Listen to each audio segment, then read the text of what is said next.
Hi, everybody. My name is Dan Shaver, and I'm the State Forester for the Natural Resources Conservation Service here in Indiana. I'm putting together a recording today of our fiscal year 2026 CSP updates and an overview of our practice user guide. Attached to this video, there will also be the CSP practice user guide, along with some other documents to help you navigate the CSP program. CSP stands for Conservation Stewardship Program. The Conservation Stewardship Program Practice User Guide can also be found online. If you scan this QR code or if you go to this link in this document, you'll be able to find the Practice User Guide. I will let you know that when you go to the web page, you'll have to scroll all the way down towards the bottom to find the Practice User Guide, but it is on there. So a few things about the Practice User Guide before we jump into all the different practices and scenarios. I do want to remind everybody that payment rates have changed this year for NRCS. The payment rates are established at a national level, and they represent the standard unit of payment rate for that scenario for CSP in Indiana. Payments are a means for financial assistance for estimated costs incurred for implementing conservation practices. CSP payments are made once per year after October 1st as soon as practical, not after a practice is installed.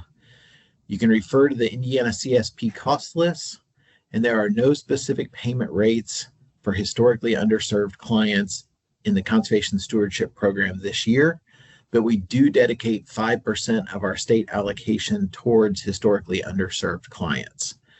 We talked about this in EQIP, but the payment rates this year are incentive payments for doing the practice.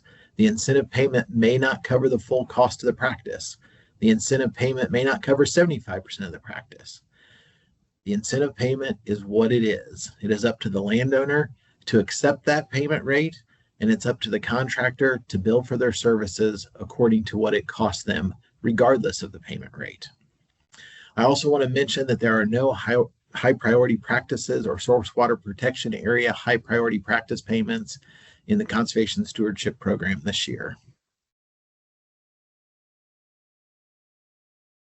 There have been just changes to the Conservation Stewardship Program this year, and we're going to work through these. They're a little bit different than it has been in the past, but I think it's something we can navigate and we can make work well for our forest owners. One of the big things in CSP is called additionality, and by statute, CSP requires additional conservation efforts along with continuing the conservation efforts on the offered land at the time of application. So you have to show some sort of additionality to receive payment in CSP. And there's two types of additionality that we're looking at this year. New practice additionality, which is adopting or installing a practice for the very first time on a specific piece of land. So acres that have never had a tree planting on it, you put a tree planting on it, that is new practice additionality. The other type of additionality that we have is CSP enhancement options for existing historical practices. I'll refer to this as existing historical practices. This would be implementing a specific scenario or Indiana priority practice scenario as identified in this practice user guide on land where the practice has already been implemented. So in this case, if somebody had done brush management in the past, they can get by going in and doing brush management again on those same acres. But it's going to be a special payment scenario that we've created to show that additionality. Another thing we need to go through as CSP is that for the past few years in CSP, we've talked about CSP enhancements. These were specific enhancements tied to practice scenarios like forest stand improvement, and they were very specific, whether that was encouraging oak regeneration, releasing crop trees, improving habitat for songbirds. They were very specific and focused on specific acres of a property typically. Those enhancements are now gone. Wipe them out of your brain. If you have references to the CSP enhancements from years ago, throw them away. If you have references to CSP enhancements in your management plan template, delete them. Don't mention them anymore to landowners. They are gone, done, and finished. We know this is going to create some issues. We know that we have a lot of deferred applications and old forest management plans that reference these old CSP enhancements. NRCS is going to be responsible for adjusting those applications or those plans to our new scenarios. That being said, you may be reached out to by a district conservationist that has an old plan that you developed, and they want to know what they can change it to that fits this year's scenarios. Please help them if you can. If you can't, they will figure it out. They will work with an area forester or myself to come up with what scenarios fit that land for this year. But we want to work with the forester that wrote the plan if possible. As we get into this practice user guide a little bit more, there's a few basic things that you need to be aware of. One is that for most scenarios, well, for every scenario, there will be a section for new CSP practice implementation. This new practice implementation is basically the same as it was for EQIP. And the new practice implementation works just like practices have in the past. You have land where nothing has been done. We're going to implement a new practice, whether that's brush management, forest stand improvement, tree planting on those acres. The other option we have this year, again, is that CSP enhancement options for existing or historical practices. This is where somebody's done the practice in the past, and we are going to do something specific to enhance it. When it comes to the new practice implementation, as I mentioned, it is basically the same as it was for EQIP. Plan it the same, it pays the same, it works just like it did for EQIP. Example would be riparian forest buffers. So say we have a field adjacent to a stream, and we want to do something to help the resource concerns associated with ag land adjacent to that stream. We can plan 391 riparian forest buffers in the area adjacent to the stream. It's new CSP, or is this CSP historic, existing practice? Well, it's a new CSP. I'm sure you got that right. Bare ground going into the practice for the first time is a new scenario. Then we can plant our trees just like we normally would with riparian forest buffer. But say there is already a riparian forest buffer that exists adjacent to that stream, but we still want to do something to improve that area. We could add more riparian buffer next to the existing riparian forest buffer. So what do you think? Is this CSP new or is this historic? This would also be new. Since we're putting that practice on those acres for the first time, it's considered a new scenario. And then we can go ahead and plant our trees, write up our tree planting plan just like we normally would, and plant those trees on those new acres.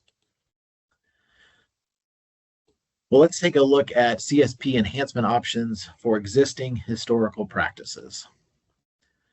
Again, we'll look at riparian forest buffer, and within the practice user guide, we've kind of said what makes it historical or existing.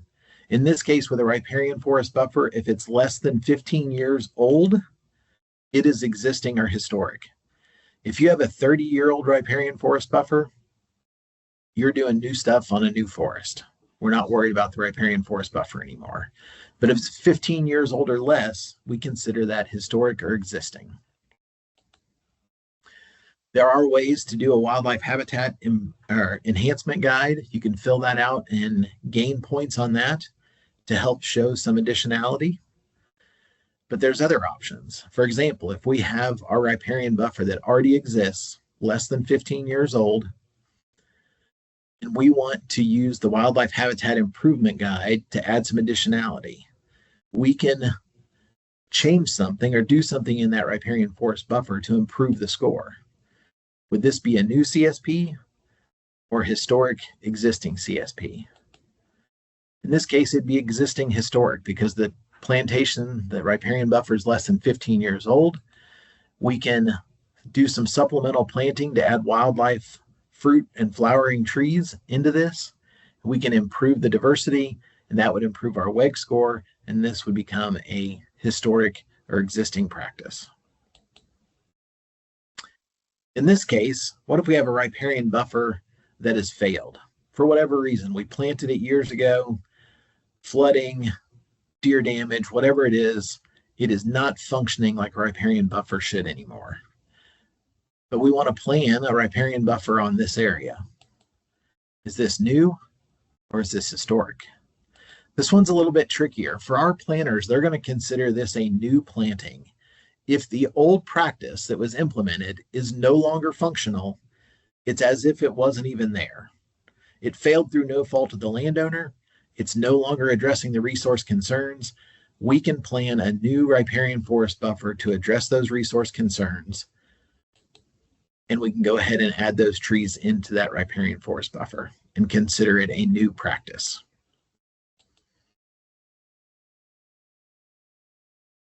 The whole idea of new and existing gets a little bit confusing.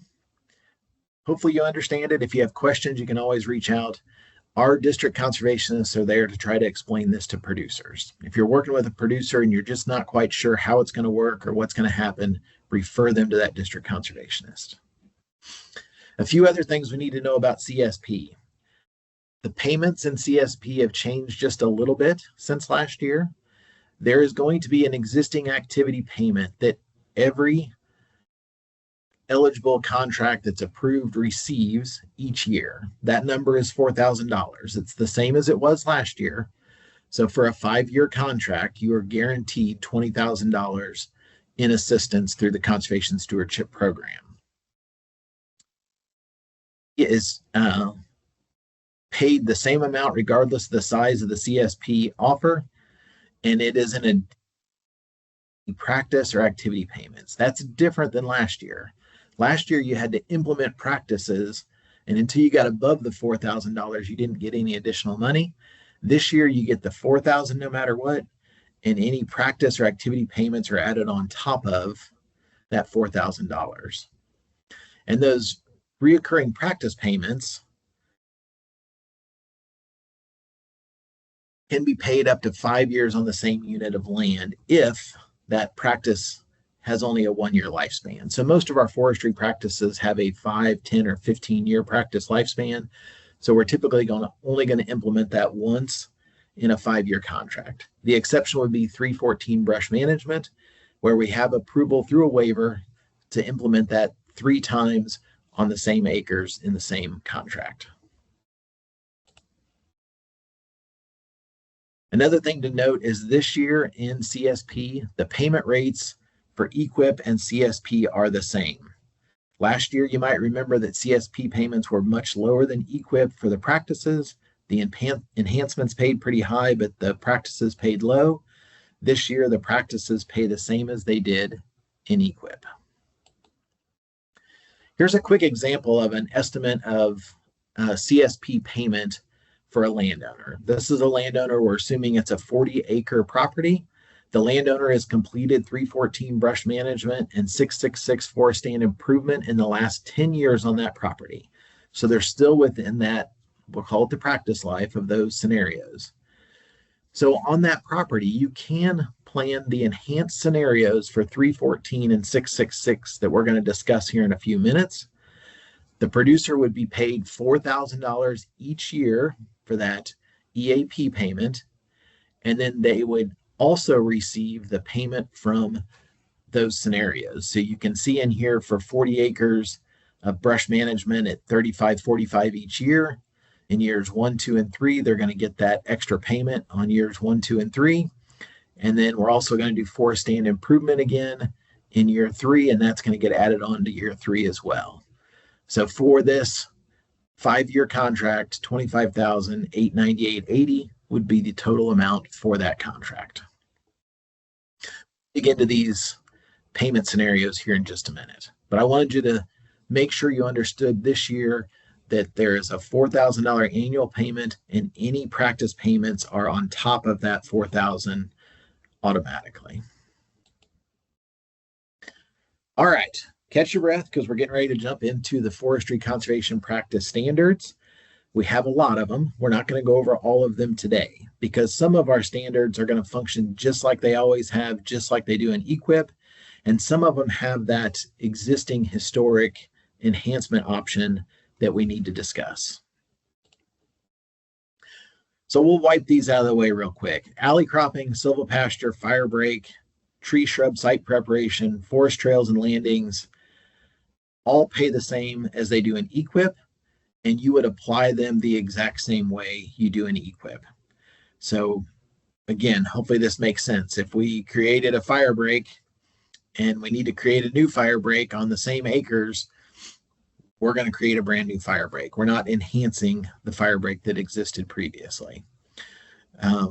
So this is adopting or installing the practice for the first time, adopting or installing the practice on new acres not previously enrolled in these practices, and the practice will address a specific resource concern using the same guidance that we have in EQIP. The other list of practices that we have are the CSP enhancement options for existing historical practices. Again, I'm either going to use the term enhancement, which I told you we don't have enhancements, but we're still enhancing things, or I'm going to say existing historical practices. And again, you can see the list of them here. Brush management, prescribed burning, windbreak, riparian forest buffer, tree and shrub establishment, tree and shrub pruning, and forest stand improvement. When it comes to the existing historical practices, we are implementing a specific scenario or Indiana priority scenario as defined in the CSP PUG. The practice is currently installed, but additional conservation measures will be implemented. And that's what we're going to talk about, is those additional measures that you can implement and plan for. Let's start right out with 314. This is our most popular forestry scenario. It receives the most financial assistance in Indiana every year when it comes to our forestry practices. If you look at the table in the top right, you can see it looks very much like EQIP. We have our new scenarios that we received this year, whose names do not make any sense, but we know we're going to use them to treat very heavy, medium, and light infestations. Biological control is very heavy. Mechanical control large shrubs is heavy. Split method is medium, and mechanical and chemical control small shrubs is light. The one in the green box you can see that we added here is called chemical control individual plant treatment, and it pays $35.45 per acre. This is the practice that will be used if a landowner has done 314 brush management in the past 10 years. And plan it for up to 3 years on the same acres. And this basically allows us to go back in and look for invasive plants and control them as needed across that property, whether that be new infestations that are coming back, things that were missed in the first contract, things that have expanded their population as we killed other invasives. This is going to allow landowners to go back in and treat that land again for an additional 3 years. Theoretically, if we did 3 good years of brush management, the infestation level on that property should be less than 10%, hopefully less than 5%. And say this was a 7-year-old property, some of those invasive plants may have rebounded. If they're still less than 10% of the property, we can apply this chemical control individual plant treatment at this low rate of $35.45 per acre. If for some reason we have extenuating circumstances where we go back and that property that was treated 7 years ago is once again full of head high bush honeysuckle, we do have the authority to use the regular brush management scenarios, because we would look at that and say, this is no longer functional. Just like the riparian buffer example that got flooded out, the brush management was treated, things were controlled, something happened, and the resource concern exists again. We're going to go back in there and treat it with our normal levels, very heavy, medium, 3 years in a row, and get that under control. But if the property is in pretty good shape, less than 10% invasives, and they've done 314 in the past 10 years, we're going to stick with the chemical control individual plant treatment. I've gone over this a little bit, but remember, up to 3 years of treatment on the same acres. If a property has not been visited in 12 months, we want to revisit that property. If that property is still less than 10% invasive species, we do not have to map that again or create a percent infestation map. We can go back in and apply the chemical control individual plant treatment on the same acres that we did brush management in the past. If you go to do a practice checkout on a property that has had this chemical control individual plant treatment done on it, you want to make sure that they are maintaining 95% control across that property. Hopefully you will see evidence of invasive species that have been pulled, sprayed, cut, whatever it is. We want to see evidence that they have been treated. And if that invasive species level is below that threshold, we're going to approve it and move on. You have to treat all the non-native trees, shrubs, and vines in the biology tech note number 9. This is always our standard 4314, and that includes CSP. All right, let's jump to prescribed burning. Some of these we'll go through fairly quick. Prescribed burning, again, if somebody has burned a wooded parcel in the past using our practice or a field, a wildflower area, they can go back and enhance that by doing additional burning. Burning only has, we're going to keep moving through the practice user guide. We're going to talk a little bit about 338 prescribed burning. Again, this is a practice where if they have burned in the past and you have a plan, you can basically use the same guidance that you've scratched that. We're going to start over. 1, 2, 3, start over. All right, we're going to jump back into the practice user guide, and we're going to talk about 338 prescribed burning. If this is a new practice on acres that have not been burned before, you'll use the same guidance as EQIP. You can plan the practice just like we always have. If they have a site where they have done burning in the past and they want to continue burning, we can consider that a historical or existing practice. We will need an updated prescribed burn plan that defines the fire return interval to make sure that burning is appropriate on a reoccurring basis. Of course, we need the size of the burn unit and the area to be burned, but we can pay for that as an enhancement, some additionality in CSP. Riparian forest buffer, we talked a lot about already in a previous example, but just know you can enhance a historical or existing riparian buffer. The easiest ways to do this would be with tree shelter. So if you went into a riparian forest buffer that was less than 15 years old, and there is still suppression of those trees by deer, they're not getting above the deer, or a portion of the planting is not getting above the deer, you could sign up for the tree and shrub establishment protection of natural regeneration. And this would allow for a fence to be built or 100 trees per acre to have cages or tubes put on them. Other things that you might do would be to add some planting, supplemental planting to increase diversity, or expand the planting onto new ground. That would be considered a new practice, of course. With tree and shrub establishment, it's very similar to riparian forest buffer. From a new practice additionality standpoint, this would be new ground going into a tree planting. We can do this with our direct seeding practice, which is aimed at bare root seedlings. We can do protection of natural regeneration to add fence around the perimeter of the plantation, or 100 tree tubes per acre on the most palatable species by deer. The direct seeding and the protection of natural regeneration can be applied for and placed on the same acre, since one is planting and one is protection. The medium containers with protection is our scenario for supplemental planting in forest openings, and the large containers with protection is our small farm tree planting scenario. If you have a historical practice in place or an existing practice, a tree planting that is less than 15 years old, again, if it did not have any protection from deer, you could go back in and put up a fence, or you could do tree tubes using the protection of natural regeneration scenario. The guidance in the CSP practice user guide looks the same as it did in EQIP. Another nice thing with having the two programs very similar. And just real quickly to show some of these things, if we had a tree planting that was out on the landscape, it's 7 years old, There are some options you can do. If you look at this aerial photo, looks like the tree planting is doing well, but there's a few issues. If need be, we could do tree protection and put a perimeter fence around these plantations to help them get past the deer, or we could do 100 tree tubes or cages per acre. You do not have to do the tree tubes or cages on every acre. You could limit those to certain areas. You could also do supplemental planting. When I look at this aerial photo, there appears to be some spots that have either flooded out or just weren't successful.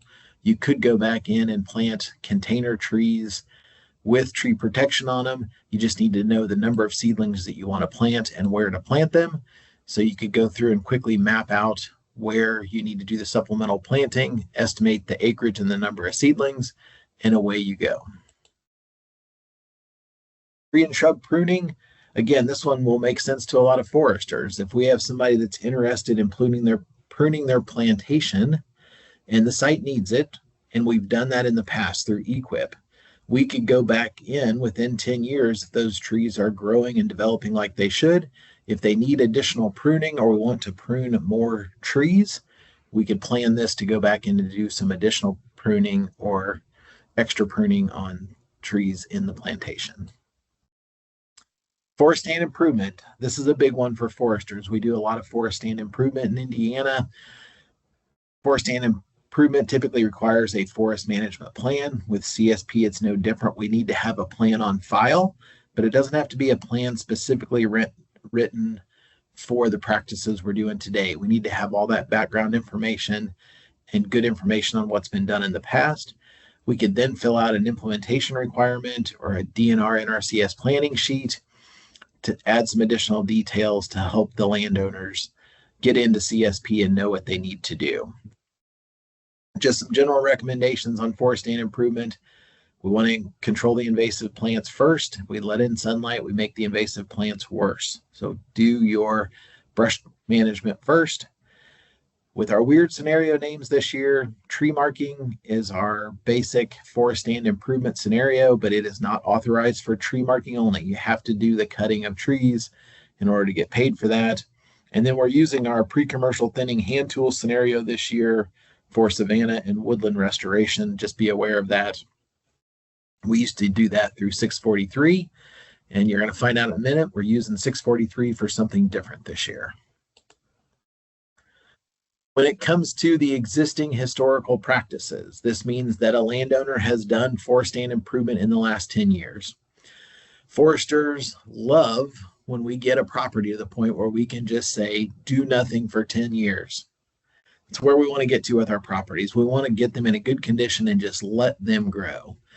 I feel like the past few years with CSP, a lot of foresters felt like by having to plan the enhancements, the intensive enhancements, we were kind of mucking around with a forest that didn't need us doing anything. We could just let it grow and it would be fine.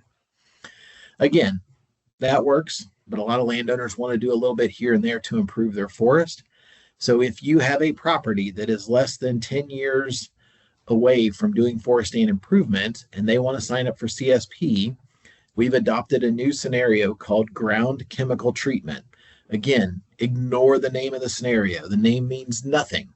This is a low-level forest stand improvement scenario. It pays $41.12 per acre. This scenario is used to maintain or improve work that was previously done on the property. So if a landowner signs up for this, we would expect them to go back onto their property, grid through the area where forest stand improvement had previously been done, and fix any problems that are out there. If there were missed grapevines, if there's loops in grapevines, if there are grapevines that have sprouted back or rooted back, you can kill those. If there's poor form trees in the understory that you want to get rid of, or shade tolerant trees, you can do some of that. You can release some crop trees. They just need to work across all acres and do some minor touch-up forest stand improvement work. One thing that we're going to try to do as NRCS is put out a couple of somewhat cookie cutter guidance for the low-level brush management and the 666 ground chemical treatment, so that if a landowner has done these practices in the past 10 years and we look at the property and say, yes, they need to work through and control a few invasive plants or do a little bit of forest stand improvement, we can hand them the recommendation. If you are asked to write recommendations for ground chemical treatment, I would recommend something like what's written here on this slide that's very general, basically saying that for the 666 ground chemical treatment, the producer will need to cover every acre in a tight grid pattern, looking for opportunities to cut grapevines, deaden poor formed or low quality trees, and release crop trees as needed. And then there's just a little blurb in there about each of those things. This is pretty typical in our forest stewardship plans and our management plans, how to cut the grapevines and what to look for, including missed grapevines, vines rooting to the ground, grapevine loops or resprouting grapevines to treat. For the poor quality trees, letting them know that they can single or double girdle those, use the appropriate herbicide, look for low quality poor form trees in openings that need to be completed, or shade tolerant understory trees, or large low value trees left from previous harvests. Very basic stuff that a landowner can work through their property and target. Again, releasing crop trees. If they can identify high quality dominant trees in the canopy, they can do a 2 to 3 sided release on those with girdling codominant or dominant trees that are touching the crown of the crop tree. We're not specifying a lot of detail here. You guys recognize that in our current EQIP guidance and our implementation requirements, we put in there some specific numbers. We want to see how much basal area is reduced by the amount of trees killed, or the crop trees released, or the grapevines cut. With this ground chemical treatment scenario, we are not prescribing a specific amount of work. This is to continue to improve upon work that was done in the past. They need to work back through the property, touch up where they can. You might spend a lot of time completing an opening that occurred due to a windstorm since you did TSI, or trees that have died and fallen out of the stand. And you might have a lot of acres where you walk through and do very little. That's okay. We are continuing to improve the conservation that was done on the property and maintain the work that was done in the past with this scenario. Again, this should apply to almost any property that has had forest stand improvement done in the past 10 years. There is an option if you have a landowner that has done forest stand improvement in the past 10 years and you did not do, maybe we'll say, oak understory restoration. You can go back in and apply for the thinning for wildlife and forest health on a select amount of those acres that meet the criteria and need oak understory restoration. And that would be a great use of CSP. Since that practice now pays what it did in EQIP, it'll make it worth going in and doing that heavy, intensive oak understory restoration work. Same thing with creating patch clear cuts. If a landowner wants to create some openings on a property, or they had a windstorm and they want to complete those openings, you could apply for the creating patch clear cuts and do that as well. So we can still use the targeted forest stand improvement scenarios, but we want to make sure if they just need to go through and touch up, that we're using that low level scenario that doesn't pay as much per acre. All right, so there was some interest in the past few CSP signups for the E666R, which was the Forest Songbird Habitat Maintenance Enhancement. We did away with that one. We got rid of our enhancements. So now we would still love to encourage landowners to survey for birds. We would still love to get landowners out on their property, listening to birds, learning about their property, understanding which species use which habitat. And so we are implementing this new scenario called 643 Restoration of Rare and Declining Natural Communities to target declining songbird populations, in particular forest land songbirds. We are not doing this practice on grasslands or pollinator plantings. This is a woodland scenario. If a landowner signs up for this, you can see it pays $24 an acre. And we've come up with some criteria that they have to follow to implement this scenario. It is going to be based on Forestry for the Birds. This is a great program that we have here in Indiana. They've done a lot of the work to identify the habitats and the forest structure needed by these different songbirds. If a landowner signs up for 643 Restoration of Rare and Declining Natural Communities, they can go out and survey for songbirds, or they can hire somebody to do that for them. It can be a professional, it can be the landowner. You can utilize phone-based apps. You can do traditional point counts or any other valid bird sampling protocol. Each site will need to be monitored 2 times during the breeding season from April through July. This is the prime breeding season in Indiana, and it's more specifically April through June is when you're going to get the most robust sample of birds on your property. So the landowner would need to go out there and survey in every habitat type on their property. So if they have upland, if they have bottomland, if they have a riparian area, if they have beech maple forest, if they have early successional forest, they need to do a sampling point in all the different forest community types on their property, and maybe even 2 or 3 points in each habitat type if the property is large enough. Survey it 2 times a year between, we'll say, May and the end of June. Tally up all those species they record by habitat type, and then talk to NRCS, get that information recorded, have a discussion about how we can implement and use that data to inform the next forest management plan. So this is not just sampling for the sake of sampling. We actually want to be able to sample and then use the data to update the forest management plan. The difference between this and E666R is that this scenario doesn't require the work on the property. With 666R, we said you would do the sampling in year 1, you'd update the plan in year 2, and you'd do the forest stand improvement work in year 3 because that was paying $200 and some an acre.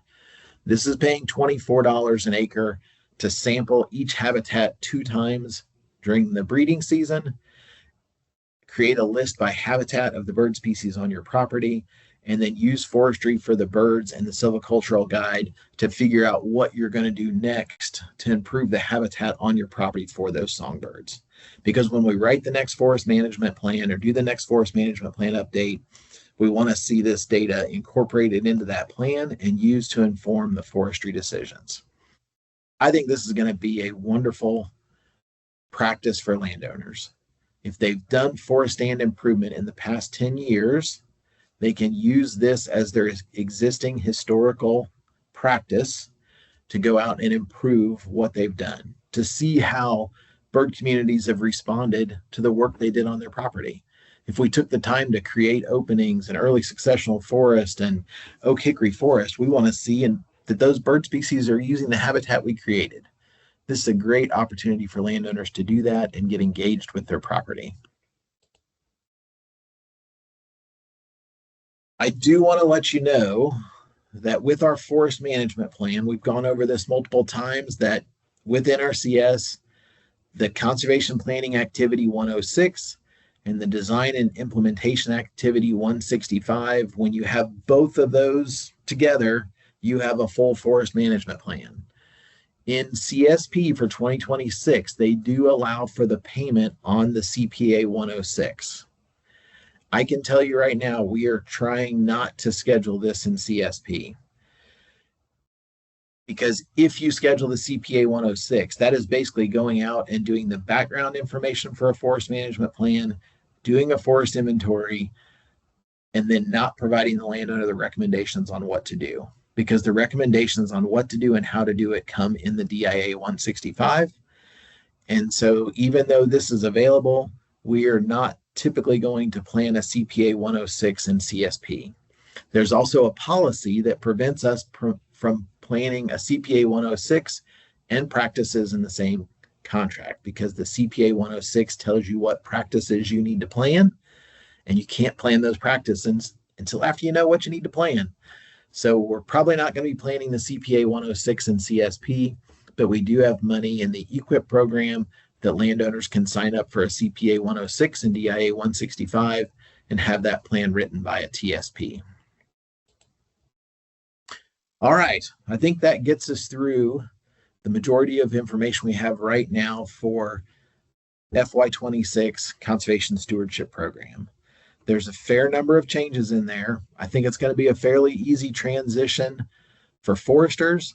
We may need to go back and look at some of our past plans that had the old enhancements listed and update that to the new practices that are available or the new existing historical practices that we've set up for this year. but it shouldn't take that much additional work. Again, for brush management and forest stand improvement on properties that have had it done in the past, we want to keep this as streamlined, as simple as possible. NRCS will be putting out some cookie cutter, somewhat generic prescriptions on what needs to be done on those properties that have a low infestation of invasive plants or have done forest stand improvement in the past 10 years. Along with this video and the email that it came in, there is a copy of the practice user guide cut down to just the forestry practices. If you want the full practice user guide with all the agronomic and grazing practices in there, you'll need to follow the QR code in this presentation. Go to the website and you can download the full practice user guide. Otherwise, I'm just going to attach a forestry specific subpart condensed version of the practice user guide for your benefit. If you start working with landowners and district conservationists and you have questions about any of the forestry practices and how they're going to work in CSP, do not hesitate to reach out to me. You are welcome to call me, text me, email me, whenever. I'll happily answer your call or email and get you the information as quick as we can. We are going to have a pretty short turnaround on getting landowners into CSP this year. Everything has been pushed back into the year, and we've got to get people signed up, or they're already signed up for CSP, but we've got to get the cost estimates, get them ranked, get the field verification done, and get them under contract as quick as we can. So please work with your district conservationist as you can. Do not hesitate to reach out to me. And if you need any further information, additional training, if you need any resources, let me know and we will work to get those to you as quick as we can. I appreciate you taking time to watch this video. I hope it helps. We did not want to delay and pull together an in-person meeting or try to schedule a meeting where we could present this live. So hopefully this recording will get you on your way to assisting landowners with FY26 CSP. Thanks again for listening, and we will see you at the next SAF meeting or forestry meeting in Indiana.